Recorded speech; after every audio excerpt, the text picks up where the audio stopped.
Olá, bom dia. Chegamos hoje ao capítulo 11 da primeira carta de Paulo aos Coríntios. Como eu já havia falado anteriormente, a partir do capítulo 7 dessa carta, Paulo vai respondendo a uma série de questões e problemas que se levantam no contexto dessa comunidade cristã que está inserida nessa grande cidade de Corinto. No final do capítulo 10, Paulo havia tratado da questão limites da liberdade cristã, que não são estabelecidos por novas regras e novas leis, mas esses limites são dados pelo amor ao próximo. Ou seja, no exercício da liberdade cristã, diz Paulo 10:24, ninguém busca seu próprio interesse, sim o dos outros. Pronto, está dado o limite. Aqui no capítulo 11, nos versos iniciais, 2 a 16, Paulo trata de questões tidas hoje como bastante polêmicas e que levantam alguns questionamentos, tais como: será que Paulo impõe aqui uma opinião exacerbada e tendenciosa e ensina o inaceitável domínio do homem sobre a mulher? Outra questão: será que as questões que Paulo trata aqui ainda se aplicam aos nossos dias ou seriam um mero relativismo cultural? Certamente são temas interessantes, mas que não temos tempo para tratar nessas devocionais de 5 minutos. Vamos nos ater aos versos finais, portanto, do capítulo 11, 17 a 34, onde Paulo trata da celebração da ceia do Senhor. Se por um lado Paulo abre o capítulo 11 elogiando a comunidade de Corinto por se apegarem às tradições exatamente como ele as havia transmitido, agora, a partir do verso 17, ao tratar da ceia do Senhor, Paulo escreve: entretanto, nisto que lhes vou dizer, não os elogio, pois as reuniões de vocês mais fazem mal do que bem. Ou seja, estão acontecendo certas coisas no contexto das celebrações presenciais da comunidade de Corinto que Paulo não pode ignorar. O assunto precisa ser encarado de frente e com a seriedade que ele merece. Por isso ele segue no verso 18. Em primeiro lugar, ouço quando vocês se reúnem como igreja, há divisões entre vocês. E até certo ponto eu creio. Paulo está tendo que pastorear a igreja de Corinto, não de forma presencial, mas à distância. Talvez como a gente hoje está tentando fazer através desses vídeos.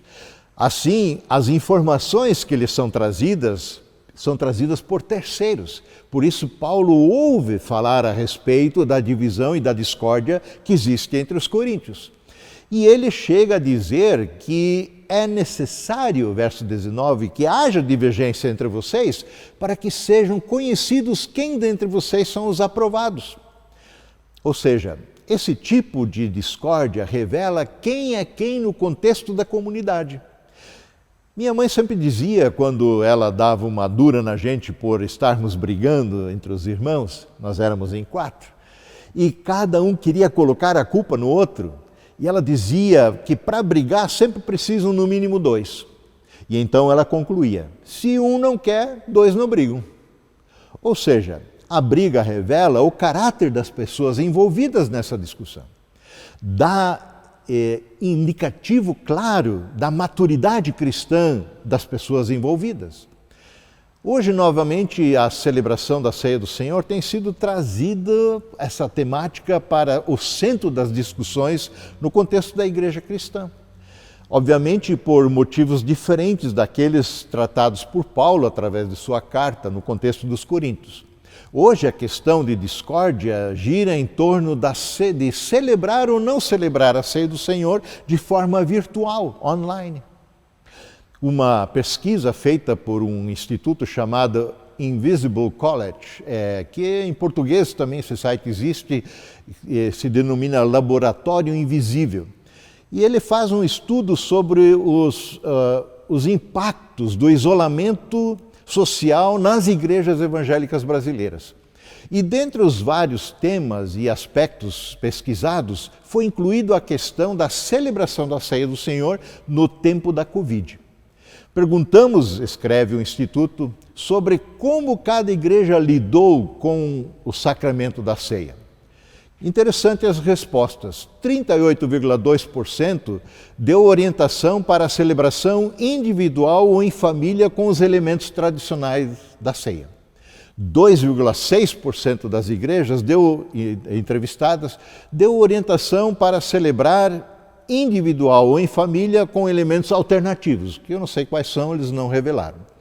Terceiro lugar, 26,8%, quase 27%, deu orientação para que a ceia não fosse celebrada individualmente ou em família.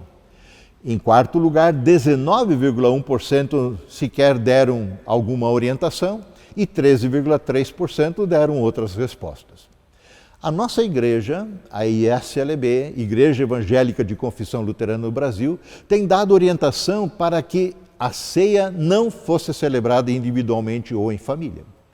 E é por esta razão que nós também não o fizemos através de nossos cultos dominicais online.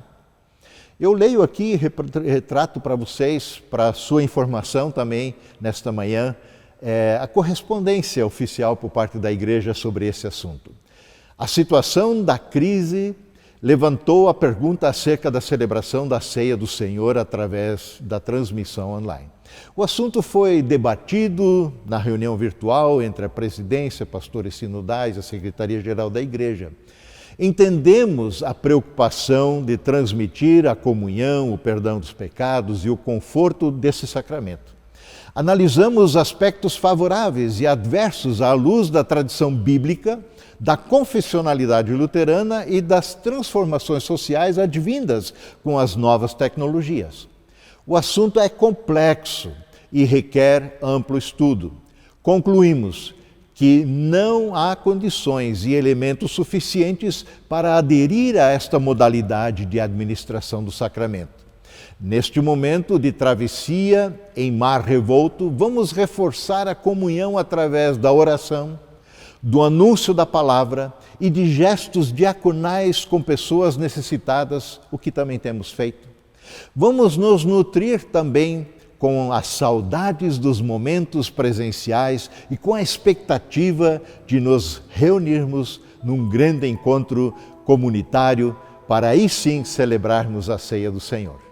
Então, irmãos, ficamos nessa expectativa em nos revermos, celebrar presencialmente a ceia do Senhor. Amém.